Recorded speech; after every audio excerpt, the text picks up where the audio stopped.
Hello, everyone, and welcome to Nerding Out on Neurodiversity, the podcast for all things neurodivergence. I'm Dr. Matt Zakreski, clinical psychologist and professional speaker, and I'm happy to be your host through the wild trails of the neurodivergent world. And I'm Jake Noonan, educational coach and humanities teacher, your co-host and producer, and I'm thrilled to help share the stories and the experiences of wonderful people in the world of neurodiversity.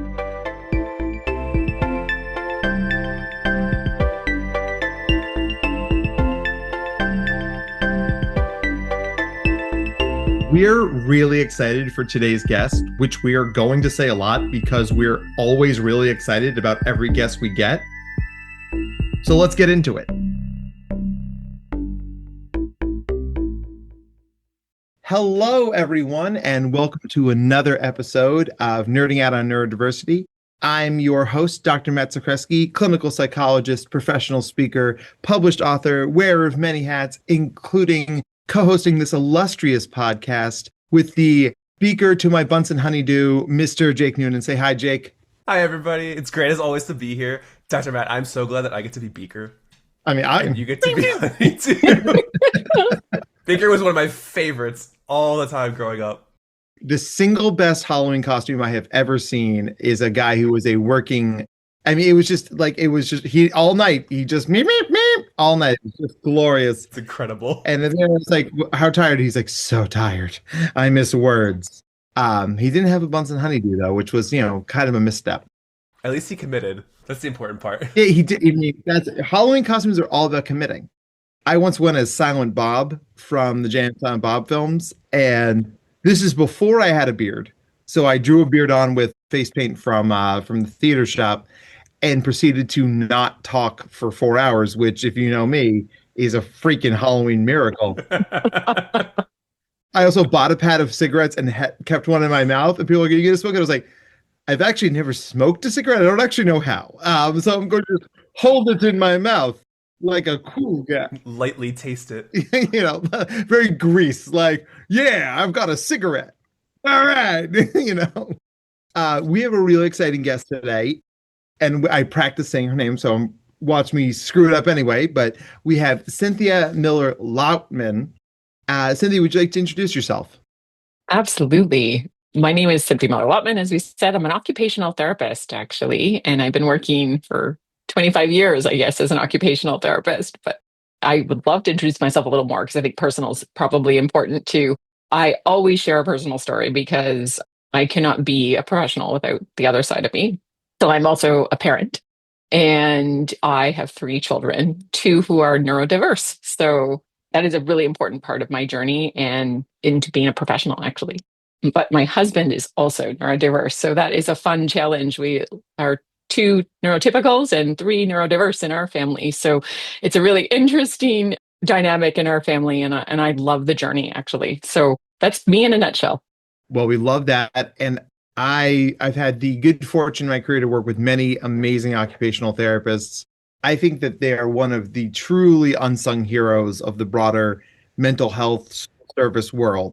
So while many of our listeners are going to know what an OT does, can you give us sort of the elevator pitch of like what the training is, what your goals are, and what your approach is for doing that occupational therapy? Right. I think the best class I had when I started university as an OT was teaching us that humans need occupation. And occupation can be anything. It could be volunteer work. It could be a sport. But we need to feel useful and purposeful. And OT is all about making sure someone can do that and has the opportunity and all the adaptations and all the chances to be as functional in an occupational type world. And occupation is not paid work. Not only it is, but it isn't. It's also spiritual health and other parts, the whole parts of a human. So there's the occupational part, there's the spiritual part, and leisure. So occupational therapists really work at making sure people can live their lives the way they want to. That's my favorite part about being an OT, because it means you can do almost anything as an occupational therapist to help someone. And so I find it's very diverse. A lot of people say, call an OT when you need to fix something, because our brains were taught to think in school about solving problems for people. So in a nutshell, that's what it is. In Canada, it's a master's degree. In the US, I think it's also a master's degree you need. but a lot of people do a PhD and do a lot of wonderful research in occupational therapy. And that's really, I mean, a lot of people describe me as sort of aggressively pragmatic. Like to me, it's like it's got to work, it's got to connect to a thing. Like a kid's not going to want to do something if they don't see the utility. And the best occupational therapist I ever worked with happened to be the first occupational therapist I ever worked with. Shouts to Michelle Trusty. We love you, Michelle, and our whole family over at Hilltop. But I remember there was a kiddo who was really struggling in gym class, neurodivergent kiddo. And we know neurodivergent kids tend to lag in their fine motor skills. And those are the things that kids have a lot of social utility for, right? Writing, drawing, playing musical instruments, and sport. And this kid was just couldn't catch a ball, couldn't get his body to swing a bat. And Michelle and I and this kid would sit in a room and would throw a ball against a wall over and over and over, but really naming, like, this is what your ocular nerve is doing. This is what occipital lobe is doing. This is what your radius and ulna are doing. And this kid started mapping all those different things together. And when I'm telling you, like when this kid got his first hit we were playing like tennis baseball inside the gym, he looked at me and I was like, I got a little teary. I was like, this is what we're talking about, right? There's no CBT for that. Like, if you believe in yourself, son, you'll hit the ball. Like he needed the physical training to teach his body to do the thing. So I like sat down in Michelle's office later. I was like, you and I, we're going to be a good team, aren't we? And she's like, yes, we are. I love that stuff. Yeah. So of all the mental health related fields out there, why'd you choose to be an OT? You know what? I didn't know much about it. And my mom was the one that helped me pick it. Can you imagine that? Because at the time it was a bachelor's degree. I was coming out of our college system and then what am I going to do? And she's like, you think big, you think connecting. She's like, apply to occupational therapy. And I didn't know much about it. And I was so grateful that I had applied to occupational therapy and not physiotherapy because OT is very creative and it combines science with creativity. And that's my favorite part of it. When I was young, I did the arts a lot. I was an actor. I did dance and I did ballet and I did jazz and performances, musical performances. But OT, you can bring that to that practice because again, you're trying to get people to do what they want to do. And if that means for an autistic individual to get to do a play, or if that means someone with dementia wants to still be social, we help them with that. So I kind of use all that creativity that I had as a child and bring it to OT, but with a science background. So I really love that. And that's why I went into it in the long run. That's why I stayed in it, I think. Right on. I mean, we're going to ask about your acting background, right? I mean, like you cannot just I was an amateur. I know. I was very amateur. It's like a therapy where it's like, anyway, like that reminds me of my worst breakup. But anyway, I'm not here to tell that story. I was like, oh, but now you are, right? Totally. I knew it might come up. I was about 6. I watched The Sound of Music and I told my mother, I'm going to be an actress and I'm going to act in The Sound of Music.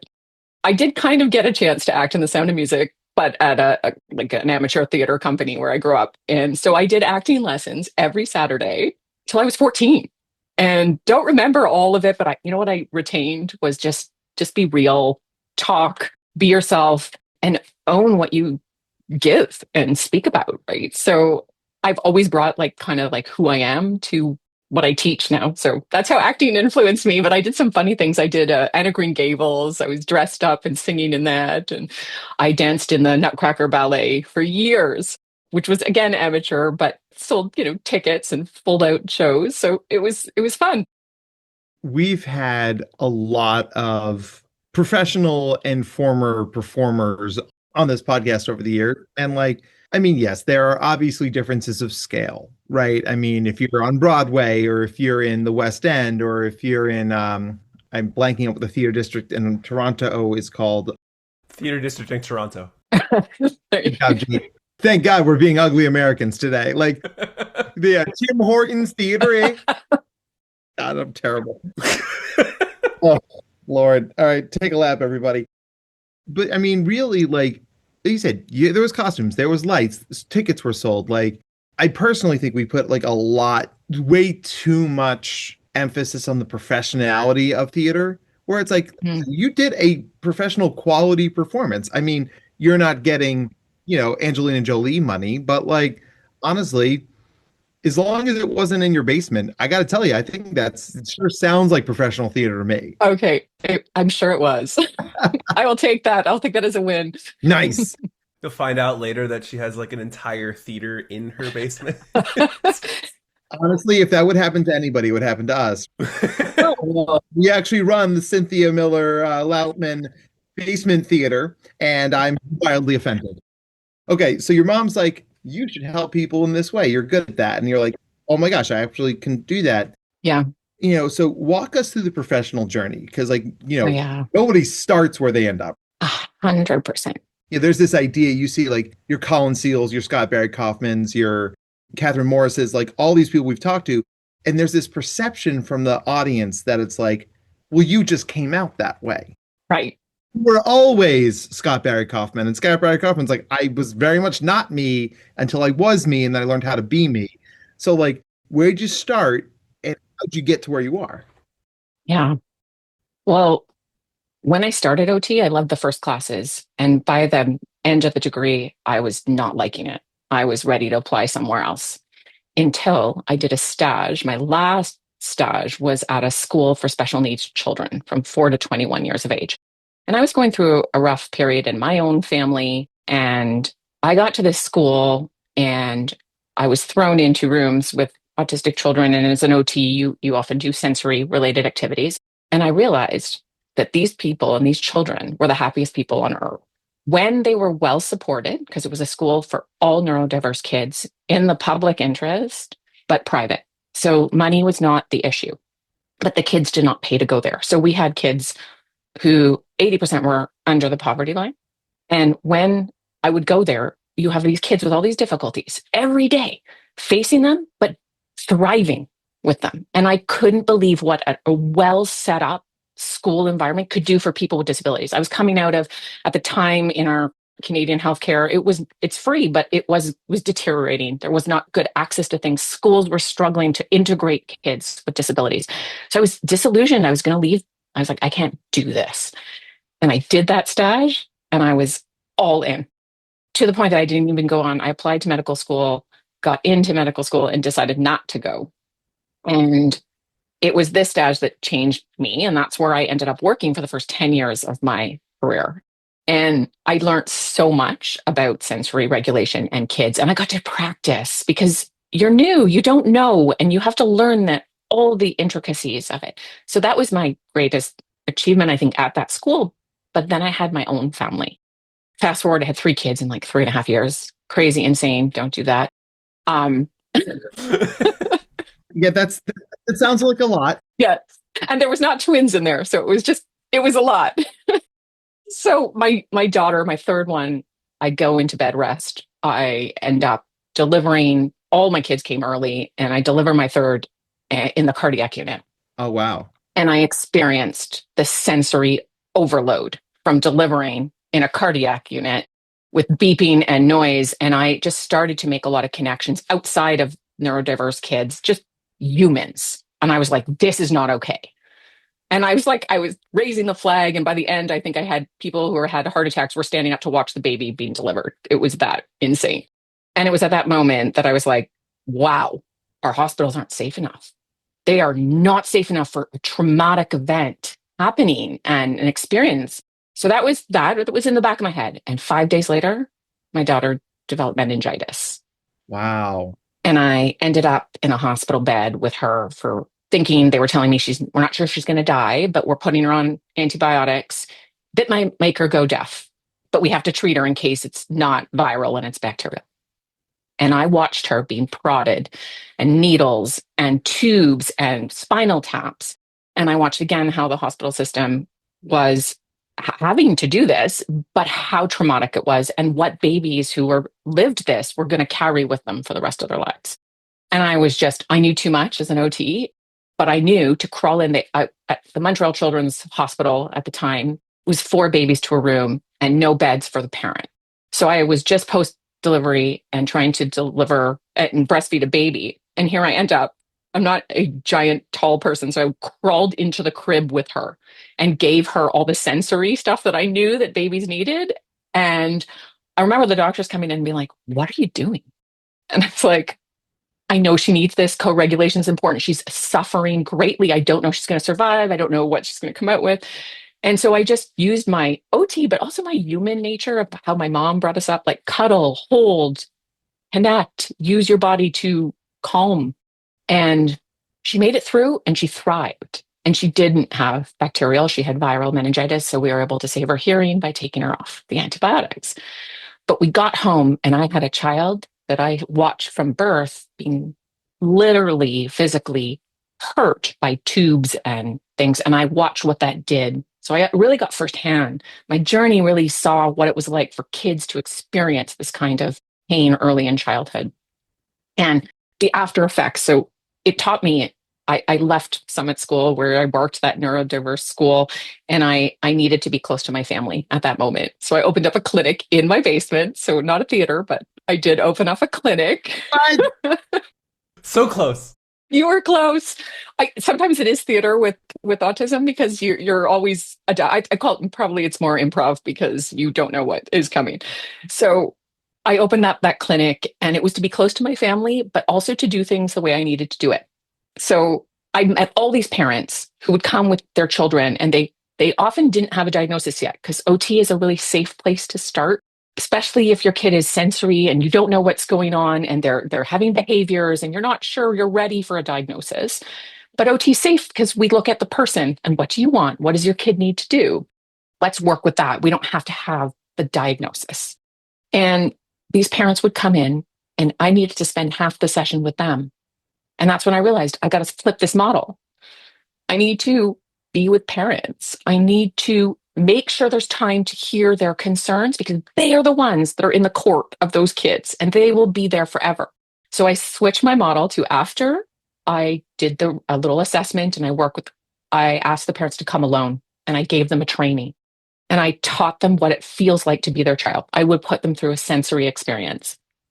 And that's where I tested out the whole thing that I've now recorded online is I tested out a sensory experience with parents to make them feel what their children were feeling so that they could empathize and feel more closely.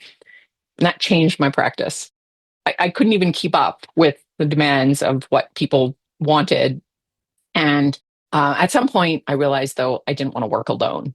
So I decided to do something, another journey. I had someone call me up and say, do you want to come work with our Indigenous population in Northern Quebec? And I was like, isn't that like a whole bunch of mental health and trauma? And they're like, yep. And I was like, I'm in. I think sign me up, right? They asked me on the Friday. I was ready. My kids were older. I was ready for another adventure and I was going to keep my practice. And by Monday, I was working. This is how fast it was. Because in Northern Canada, our Indigenous population is very remote. A lot of times you have to fly there. It's very cold. It's hard to attract people to go there. It was the best thing I ever did. By working in the North and flying there and seeing remote communities that had, lived with less contact from our world. There's tons of contact with our world, but I learned from them by giving my trainings on sensory that I thought was for children. Everyone's like, teach us about autism in children, teach us about sensory and ADHD. And I would do that. And then the people in the audience would kind of be like, hey, what is this? This is me. I feel this. And they would come, and if we know the Cree people of Northern Quebec, they're a very private culture. And I was honored to see that they would stay after because I actually had connected with them in a way that meant something to them. Whereas a lot of colonialism is not doing that, providing not what you need.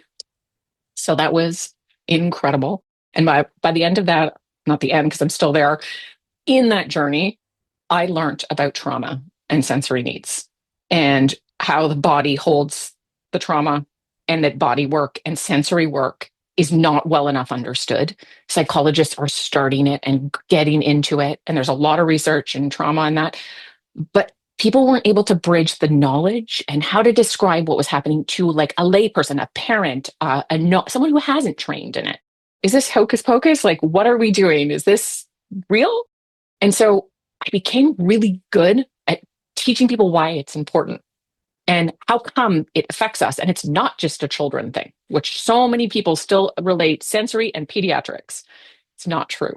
Like we know that when you've had PTSD or you've experienced something very traumatic, some of your responses are very sensory based, and some of the way out is sensory based. So I made that connection. So I got asked to come speak at different groups of people in the North. And I really also then started to get exposed to neurodegenerative diseases and people who are losing their senses later on in life or early in life, children, adults, dementia. And I started getting invited to give talks to these groups or caregivers of groups of this. And I just finally realized, and this, when it connected, I think it was a year and a half ago, I was like, okay, wait, sensory is just about being human. Sensory dysregulation or regulation is just about being human. We're born with trying to do that. And that's where I am today. So my journey led me to then create a course that was like, I need to teach people, lay people, people who don't necessarily know about this, how to think about this, because there's no child in the world, or very few children, that can get all the therapy they need and all the cost of that and all the services they need. Their parents have to be in their court. Their parents have to understand this. And then the babysitter and the grandparents. And if we can all just be a bit more sensory friendly and safe, we can make big changes. So that's where I'm at. That's where I came. And now my whole thing is to share this so that people understand and that we can all have a better understanding of sensory regulation ourselves, with ourselves, and about other people. If we don't understand our own sensory regulation and what we need, we are very at risk of maybe doing more harm to the people we work with, the people we love. Jake, I feel like you want to take the next question here. I have so many. Right. I mean, I've got to like let him like get these out. Otherwise his brain explodes like in Scanners. Totally get that. Right. It's true. It's true. Like, so one of the things that came to mind first, like before I even asking you a question, is like, I love that you're approaching all of your work in such like a decolonization aspect, and understanding that like occupation doesn't mean job or work. And like, I think you're the first person I've ever heard actually explicitly say that. And for me, that's like incredibly helpful and beneficial. So like, I'm curious, how do your clients, parents, everybody around you that like you work with, how do they handle that too? Because like, I'm sure for them, it's like they think occupation and they're instantly thinking like productivity, work, career. So like, how is that for them when you address that? It depends when in their journey they are. If they're not in that ready to hear that journey, it doesn't go over and it flies over their head and they hear productivity. But the relief that a family can feel to say that someone can be productive in society, that it's not paid work, productivity, like my own father right now is degrading with dementia, and productivity for him is getting to a program with people like him, a day program, and getting there and being there and getting to sit with his family at a dinner. And how do we make that happen for someone? And when a family hears that and is ready to hear that, it's like a relief. And oh my gosh, the opportunities open up. We stop focusing on that intensity of having to get a job, and a job at this point. It doesn't mean they won't get a job, but the first thing we might need to do is let's find something they love that they can do. The job might follow or not, and occupation will be different. Yeah. You know, the use of the word decolonization here is really important. As much as the broader mental health community is on the side of the angels now, our history is not great. We don't need to talk about the history of the schools in Canada and the US that residential schools. Yeah. Very problematic, obviously. Very problematic, right? You know, my grandfather, he was a student of history, and he was like, listen, he's like, you know, we're of Polish ancestry. He's like, you cannot tell the story of the Polish people without talking about how we've been taken over by basically every country in Eastern Europe. And he like, that's fundamental to telling our story. So like mental health, you know, I mean, homosexuality was considered a mental health disorder well into the 1980s, right? Like we haven't always been great, but we're getting better. Yes. I think that idea of this sort of giant air quotes Western thought that we would apply to populations that were not receptive and perhaps even harmed by our approach to these things, your ability, Cynthia, to meet them where they are, to understand that this is a private people. Yeah. They're not going to respond well to this sort of, you know, therapist as God style that, Yeah. a lot of training looks like. I think that speaks to something more indelible to who you are, right? As a person rather than a practitioner. Yeah. And what a gift that is. I mean, not a gift for us to hear right now, but also, I mean, for all the people you've helped, because it takes a sort of a fundamental humility to be able to understand that I am not here to only teach these people. I am here to learn from them as well. And I think that a lot of therapists could stand to be reminded of that these days. Good point. And I think it's being real to say that, because how do we learn as a therapist? With the people we work with. It's how we learn. Oh my gosh.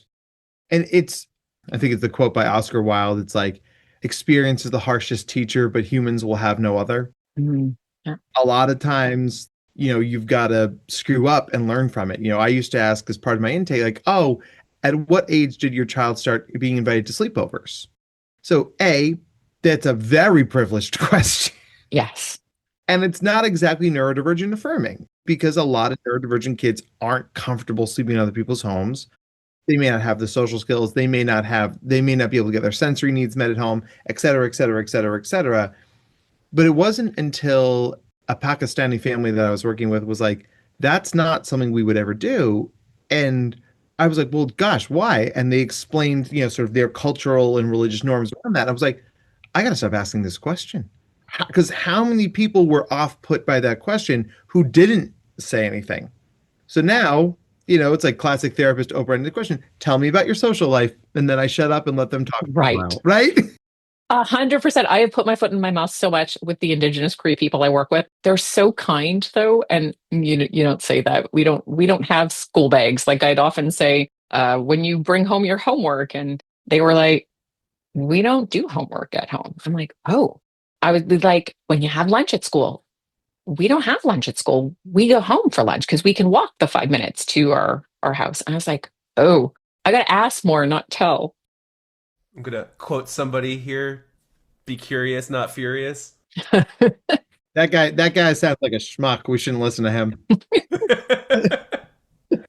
But, it's funny, like, to riff on that for a second, Jake, this gets back to that idea of humility and vulnerability, right? Like, because most people, you ask a dumb question, you put your foot in your mouth, and then you're embarrassed, and it's easier to be mad than it is to be sad. 100%. So you yell at your client. You're like, well, you're dumb. You're dumb for not having sleepovers. And then that small part of your brain's like, what am I doing? But you're absolutely right. Like, if we can be curious leads directly to compassion. I think most importantly in what we're talking about now, it's not performative compassion.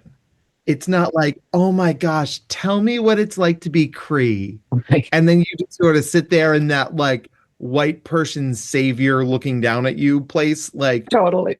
I always say to my clients, like, you're the expert on you. I know all the mental health stuff. Let's meet in the middle. Right. 100%.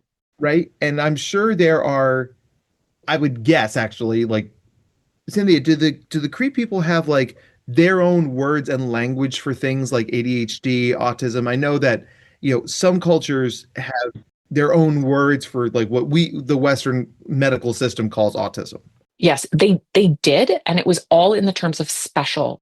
What I've understood when we actually dug into it, they didn't have necessarily specific words. They called them the special ones. Wow. In a nutshell of that. And they had a word for it, but they don't have the specific words for autism and ADHD. It's a very descriptive culture and language. Like, for example, I think there's like 100 different ways to say the word cloud, because the clouds are important when you're working off the land and hunting and gathering. So it's interesting that for autism or ADHD, it was special. They are a special, and they're in the spiritual world. That's how they were viewed. And so you'll hear them speak Cree, and then they'll say autism, and they'll say the rest of their words. So no, but yes. Oh, what a fabulous answer. And oh my gosh, like I got chills when you're telling that, because like what I even did there is I approached that question from a Western lens. Do you have a word for this? Right. Which is not how a lot of languages are constructed. Right. And all my entomologist friends would yell at me, but I have a question from that actually real quick, is from again like a Western lens, and growing up in the 90s for me at least, like hearing the term special associated with like anyone with any kind of like neurodiversity, it was always such a negative connotation. Yeah. So is that how it is for them, or is it more neutral or positive? No, it was very, at the time, from what I've heard, it was described as actually special. These are honored ones. As the Cree, what I've worked with them, and they are having more access to medical information from our Western culture, that perspective is changing a little bit, because some of the families are saying, I'm going to name this as really darn hard. When you have a non-speaking, challenging behavior, autistic 25-year-old, that is hard sometimes. There are special moments in that. It's nuanced now. It depends on who and how much they are more connected to their culture and their view on that. And so I wouldn't want to say that everyone thinks they're so special in the perfect way, but they do really believe in honoring their children and adults with disability. And there's something so special. And the way that they tolerate things that I don't think in a Western culture, we'd be like, this is not okay. And they have this comfort in waiting. And that is part of, I'm speaking for them, but from what I've been told is that part of that is the colonialism, that they sit and wait, but they have a real special vision of what they call special needs. A more wait and see approach, probably because they didn't have services for so long in the North and they had to make do with whatever they had and the adaptations. But one of the best stories I have, and I hope I can share this, is a grandfather came to one of my talks, and it's interesting who'll come. Sometimes 10% of the population will come out to a talk because there's not live events, a lot of them in the North. So, it's a winter day and they hear I'm there or someone's there, and 10% have been known to come out. So a grandfather's sitting in my training and he goes, the end, can I share a story? And that's my favorite part. Yes, that's where I learned. And he said to me, he was older at the time. So this is 10 years ago. So he was probably 80. So he lived a long time ago where there was less connection with our Western world. He said, I take my grandsons with autism to the bush. And the bush is where they call their camps, where they go hunting and fishing and gathering. And they live off the land. And the Cree people talk about how important living and being in the land helps people with special needs. They really believe at all costs, can we get someone who has different needs? Can we get them to the North? And you should see what they'll do to get them there. And quite amazing how there's still parts of that culture that really just includes them. They're not on the outside, they're included. And it's not everywhere. And I don't want to wear rose-colored glasses to say it's everywhere. But this man sharing this with me told me his grandsons it was like the biggest respite for the mom. Yet for him, he could help his grandsons because they were chopping wood, which is a very physical, proprioceptive, sensory activity. They were wandering in the forest, collecting and gathering. They were using a skidoo or a four-wheeler, which is a very vestibular activity. And then they had all the sounds of the forest. And there's a lot of research coming out about how nature therapy, but it is a very sensory experience being in nature. Different forest nature from city nature. There is studies talking about that, right? So you see the way they were doing what I was talking about, but using all their past knowledge and their history. And I was like, that is fantastic. And he said the grandsons would come back from being in the bush. They were calmer. And he had no behaviors. And these were kids that were getting kicked out of school. So I love that about their culture. And I'm not saying they're still all doing it or they all have access, because we all think that, they all have access to bush camps but it's not true. There's more and more Indigenous population in the North and it's being subdivided. But that is a story of their history. And if we don't listen to that, and you come in as a therapist and someone spends a lot of time, even at their cottage or their hunting lands or whatever they do, you are missing the mark of how to help the family. Long-winded answer for your question. It didn't feel long-winded to me. But also, let's get granular for a second. Now, that could have been another name for the podcast, Jake. Let's get granular. Is this the podcast about baking or sand? We don't know. Both. So, right? Yes. So, Cynthia, you use some words like vestibular. Yes. Yeah. And when I do my sensory needs talk, I'm like, what are the five senses? And everybody's like, well, they name the five senses. I'm like, what about all the other sentences? They're like, what? So drop some OT knowledge on us. Like, what is Give me some of the other proprioceptive Sense. terms that you drop on people. Yeah. I think I'll talk about the three. I call them the main senses. Like it would be like your main meal, like that you need to eat. Well, the main senses are your touch, your vestibular, and your proprioceptive. So I dropped two of them for you. Actually, I dropped the third when I told you about my daughter, right? And the touch and the needs. Okay. You absolutely did. Yep. I dropped it. So touch is our skin. We have receptors that are light touch and deep touch. Most people don't actually like light touch. They like deep touch. I'm talking massage and pressure and leaning in on someone. What we don't tend to like is little feather touches, or like we get ticklish. Some people can adapt and sensory regulate and say, I can tolerate my clothes on me. That's light touch. But some people can't. So that's where we see difficulties with the touch system is many kids who are neurodiverse either feel too much from their sense of touch. So they shy away from people coming close to them or wearing certain clothing because they honestly, it feels like their body hurts. They would describe it, or scratching and itching. That's the touch system in a nutshell. But the deep touch system is many times what these people crave and need, but they can't get there because the light touch comes first, because that's what you feel first. So that's the touch in a nutshell. And very important. It's the biggest organ in our body, the skin. But then comes the vestibular. And again, touch is developing before we're even born in the body. And it's really integrating in those first few months when we're being cared for by our parents in those early months after being born. The vestibular system is also developing when we're in utero. So it's when the baby's cooking in the oven, right? Like rotating and moving until they get a bit stuck at the end. Vestibular is developing in utero. So babies that come out early, you can guarantee that you're going to see touch, vestibular, and proprioceptive, which I'll share difficulties later on, most likely, because it was cut short, some of that development time. It doesn't mean you can't give it to them later. And that's where there's a lot of work in neonatal units about providing the right sensory experiences for babies. And many people much better than me. But later on, a vestibular system that feels too much will shy away from car rides, get sick in the car, will cry. Adults will stop swinging and rotating and get sick from certain rides that they might go on. It feels too much, the vestibular system, and it can't tolerate it. So we see really a lot of difficulties like in autism, but ADHD too. But there's the opposite. And I had a daughter like this that was an underdeveloped vestibular. Like she needed more. All my kids were born early. So I knew that this could be something. A vestibular system, your sense of movement.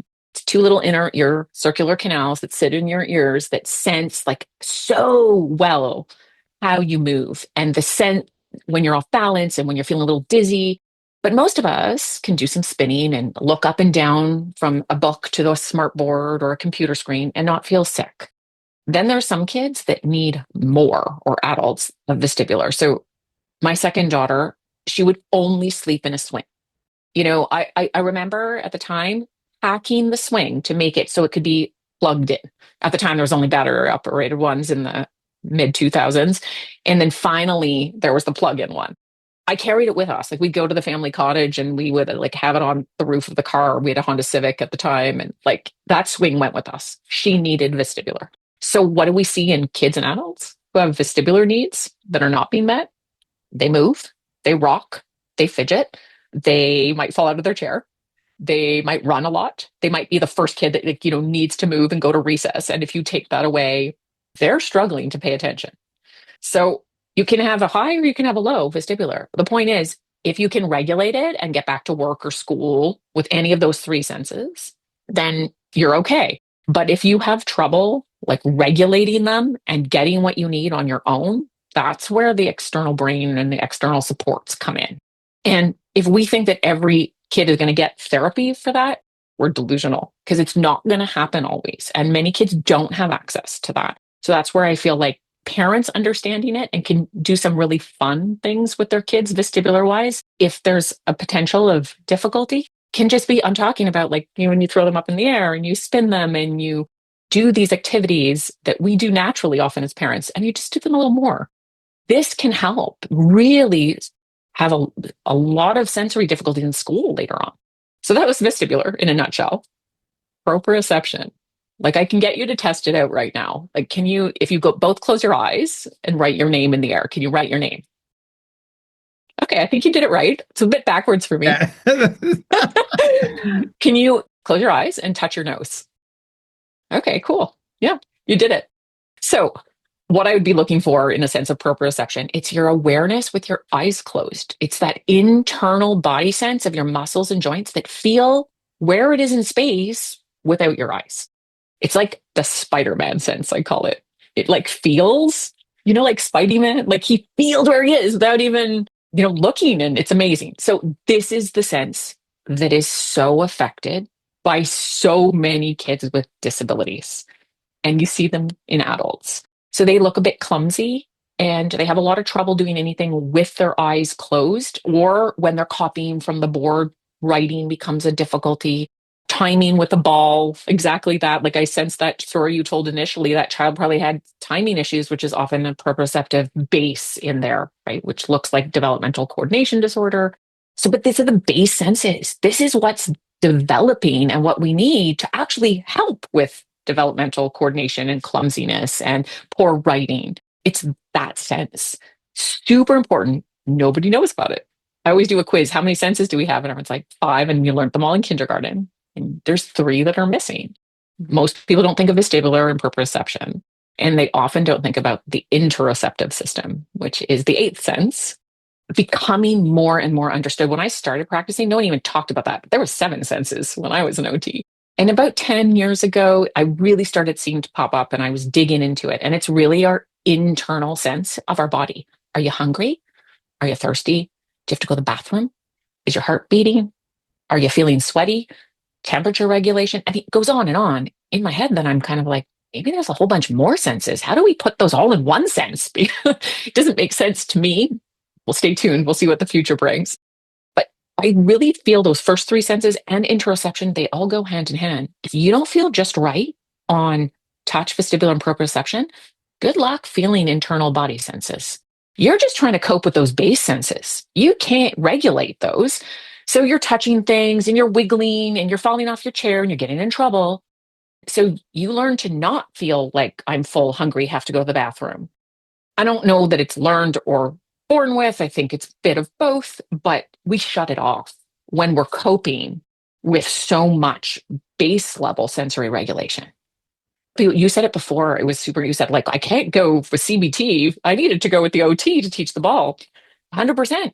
Because that kid probably, you read it well, was not regulated on their basic senses and they needed help. And when you do hand over hand and you add resistance and you could do that ball throwing over and over, you are training the proprioceptive system to turn on and be like, I got it. I know how to do this. And it becomes automatic. And then you can eventually do it with your eyes closed. Now it's integrated. So when you try to do a top-down approach, which is like, I told you to throw the ball this way, your proprioceptive system is like, I can't do that. I'll have no motor memory of how to do that. And for people who are neurodiverse in general, we know ADHD, very common, that sense is off and they will do things to get it. And it might not look what we say is typical. So my daughter, again, underdeveloped proprioceptive system, the same one that needs to be in that swing, she would lean and touch everything. She was always leaning because what was she looking for? Feedback to tell her where her body was in space.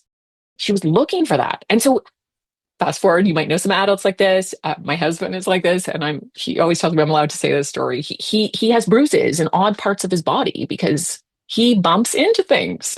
He does not have a fully developed proprioceptive system. He works on it. He has to go to the gym a lot to like integrate his senses, but you can see that is a struggle for his body.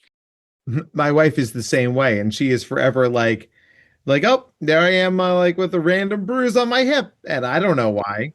Which table did I run into this time? Totally. And I'm always like, I'm gonna not be in the room when you talk about all these random bruises you have, because like that's not a great look for me. Totally. And I find this stuff so fascinating, and like I genuinely think like people benefit so much from this, and there's a steep learning curve in the sense that like there's a lot we don't know that we need to know, but it's also a very shallow learning curve. It's like you can start doing this stuff today. Yeah, 100%. Like, gosh, my kid likes the spinny chair. what purpose is the spinning chair giving them, right? Yep. And for the parents out there who are like, gosh, I don't know why my kid's struggling. I don't know why they feel so off all the time. They're probably not getting their sensory needs met. And that is some real low-hanging fruit for us to grab. And if it's something as simple as sitting in a preferred chair or being able to walk around the room, what their kid is doing is they're taking that bandwidth they were using to do things the giant air quotes right way and redirect that into the things we actually want them to do, right? Like learning or doing their chores or whatever, right? Gosh, oh, that's so cool. I know we're running short on time, but there was a kiddo. So Jake and I met when we worked at a school for neurodivergent learners, and there was a kiddo there. One of his things he could earn, one of his rewards was a head squeeze. So he loved that deep touch, right? And I'm a pretty big dude. I'm 6 foot, I'm 215 pounds, right? Like Jake and I are both larger humans.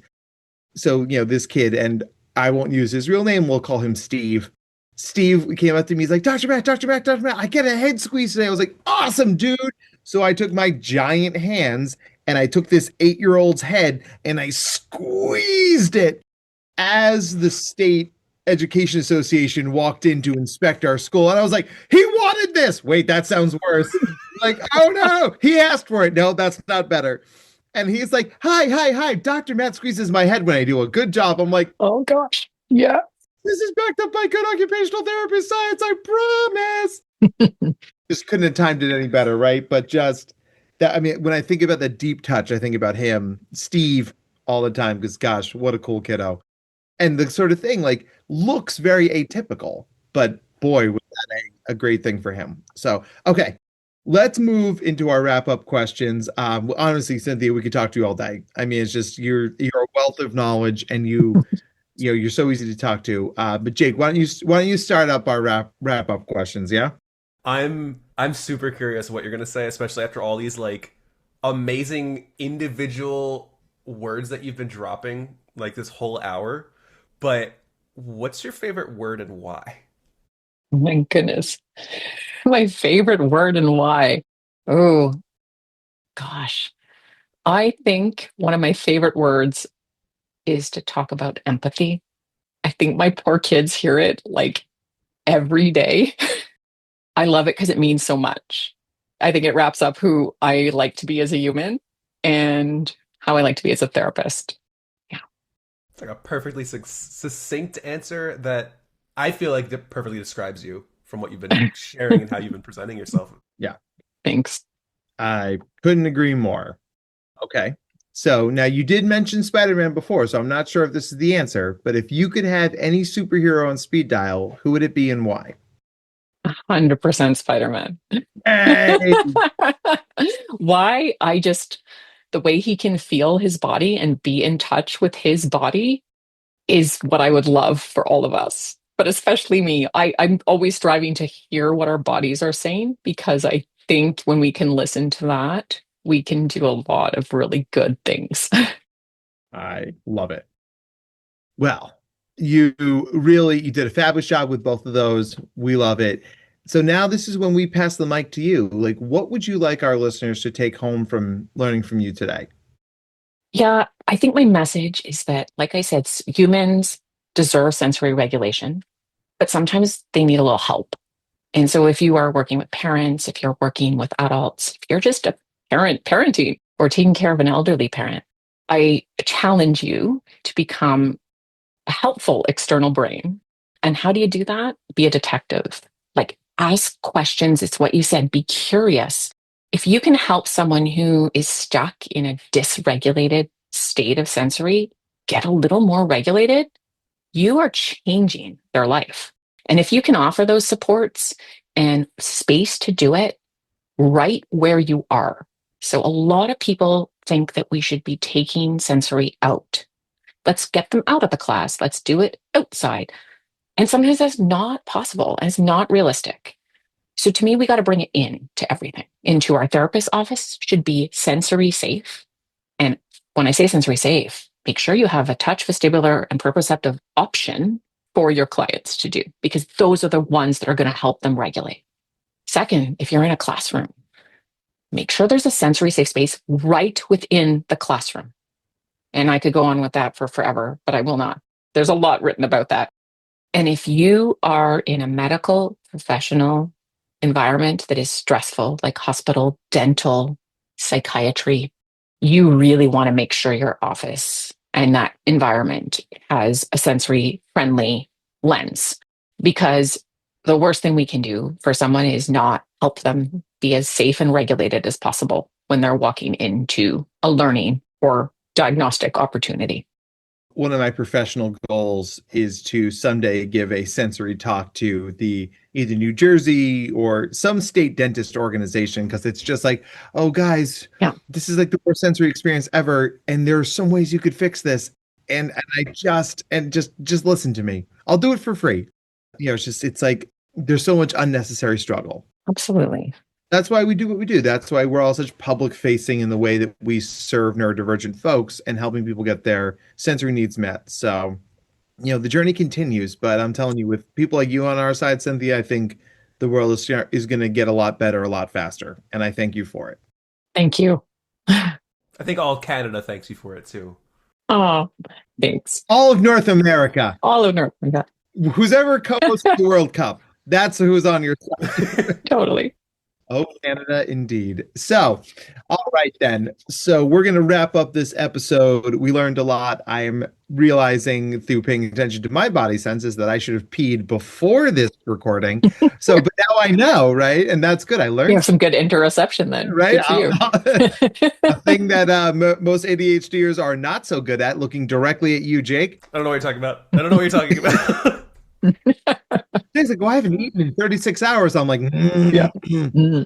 As we said, the journey continues. So for all of us here at Nerding Out on Neurodiversity, thank you for being with us today. Thank you for learning with us and learning from us. And as always, thank you for trusting us with your time. It means the world to us. Jake, you want to send us out? Absolutely. Like Dr. Matt was saying, thank you everybody for being here. And Cynthia, especially, thank you for you being here. Like, wonderful conversation, wonderful hearing everything from you, your experience, your wisdom. Just thank you. Top notch. Thank you, guys. You guys are doing great stuff. Keep it up. Take it easy, everybody. Bye, guys. Nerding Out on Neurodiversity is brought to you by Dr. Matt Zakreski and the team at the Neurodiversity Collective. To learn more about the Neurodiversity Collective or to be a guest on the podcast, please visit our website at www.theneurodiversitycollective.com/podcast. Audio and production by Jake Noonan. Show your support by subscribing, leaving a 5-star review, and telling your friends about us. Our Instagram and social media handles are at #NoonPodcast, NOON podcast. Your support is appreciated and keeps us going. All discussions presented on this podcast are strictly for informational purposes, awareness, and understanding. The advice presented is not and should not be considered to be therapeutic in nature. If you have any mental health questions, please contact your provider. All rights reserved.